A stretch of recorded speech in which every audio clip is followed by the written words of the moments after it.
বন্ধুরা দেখো, আজকে ভেটকি মাছ বানাবো। তো ভেটকি মাছ ধোয়া হয়ে গেছে, ধুয়ে পরিষ্কার করে নিয়েছি। আর ভেটকি মাছটা বানাবো আলু দিয়ে। তা আলুও কেটে ধুয়ে পরিষ্কার করে নিয়েছি। তো চলো তার আগে মাছটা ভেজে নিই। দিয়ে দেবো হলুদ, নুন,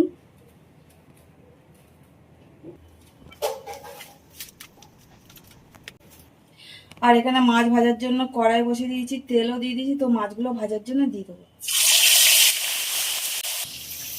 আর এখানে মাছের ঝোলের মশলার জন্য জিরে দেবো, ধনে, কয়েকটা গোলমরিচ, শুকনো লঙ্কা, কাঁচা লঙ্কা,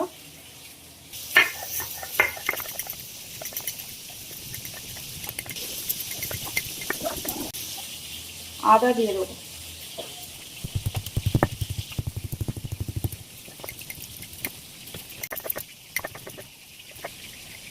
মশলা বাটা হয়ে গেছে, আর এবার উঠিয়ে নেবো। মাছগুলো এই পিঠটা ভাজার জন্য উঠে দেবো। মাছগুলো ভাজা হয়ে গেছে, আর এবার উঠিয়ে নেবো।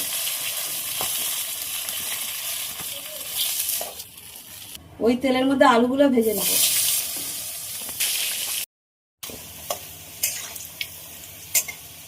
ভাজা হয়ে গেছে, আর এবার উঠিয়ে নেবো। ওই তেলের মধ্যে ফোড়নে কালো জিরে দেবো, টমেটো দিয়ে দেবো, নুন দেবো, হলুদ দেবো। এবার বাটা মশলাটা দিয়ে দেবো। ভেজে রাখা আলুগুলো দিয়ে দেবো। আলু দিয়ে কষানো হয়ে গেছে, আর এবার জল দিয়ে দেবো। জল দিয়ে দিলাম, গরম জল।